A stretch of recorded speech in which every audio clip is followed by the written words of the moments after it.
America is being dismantled from within. Patriotism is no longer a part of many sports, it seems, but football and NASCAR are the most prominent in the news lately. These once all-American sports have declined to support the American flag or national anthem by allowing the disrespectful protest of taking a knee during the patriotic portion of games or races. This has nothing to do with racism. This has everything to do with anti-Americanism and a power struggle from within our country. I believe there are elements of state government in several states colluding with very powerful and very rich people along with mainstream media to destroy America and the United States Constitution. I have a theory about what's going on in the United States right now. To explain it, I'm going to play a little game. The game is called Destroy the Republic. The United States is a vast country of millions of patriotic Americans. Within that great country, you also have a sprinkling of Marxists, socialists, and communists all vying for power. The country is full of people that believe in the United States Constitution, our Bill of Rights, and practice with a heartfelt love the Second Amendment. That's lots and lots of guns, folks, and we all know how to use them. What's worse for these attackers is that the peace officers in this country also believe in the United States Constitution, our Bill of Rights, and practice with heartfelt love the Second Amendment.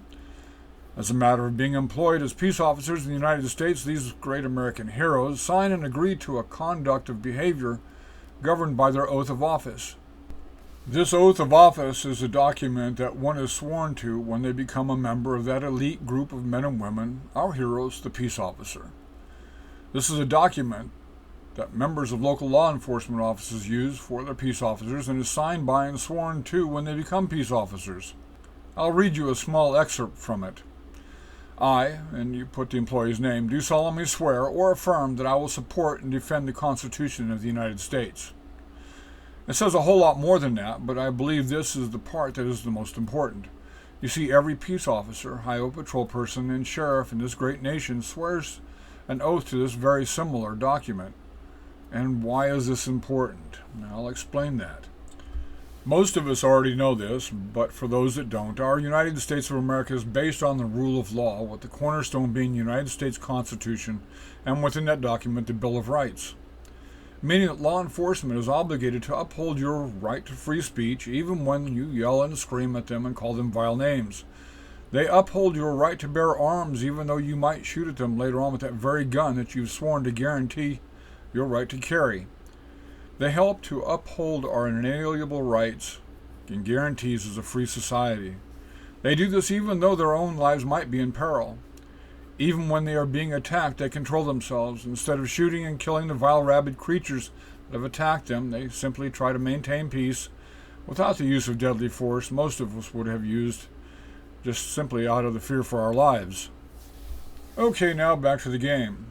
We've established that short of using military force to protect our way of life, we have a country full of small law enforcement officers that contain many peace officers that are willing to protect and stand up for your rights, to protect and serve all law-abiding citizens everywhere in America.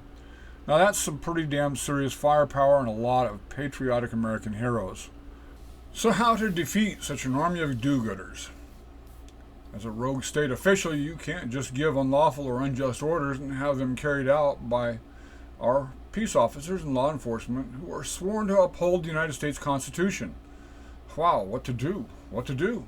It looks hopeless. There's no way to win this game of destroy the republic.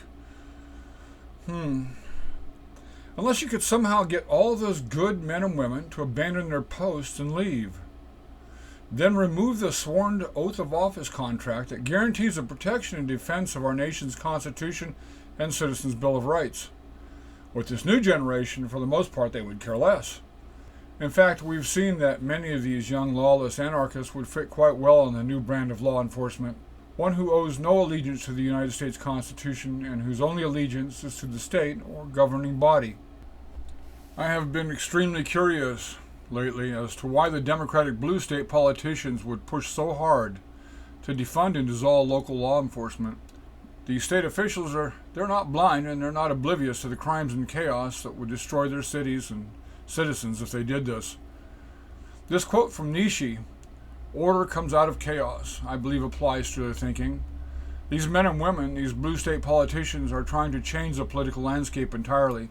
Their goal is to create a Marxist, communist, or socialist government that would take over and replace our republic. To do this, they need an army. They need an army paid for by the taxpayer but controlled entirely by them. The only entity that stands between the law-abiding citizen of any state and rogue mayor or tyrant governor is local law enforcement. Currently, our law enforcement heroes are leaving the force voluntarily, and who could blame them? The cities and states are talking about defunding them. There has been a castration of authority, and mainstream media and public officials are demonizing and demoralizing these fine men and women. This is leaving huge holes that are going to be filled with a brand new brand of law enforcement, not bogged down by the baggage of honor or the Constitution and the Bill of Rights. Right now, it's impossible for them to do because every law enforcement officer in the country is sworn to uphold and defend the Constitution.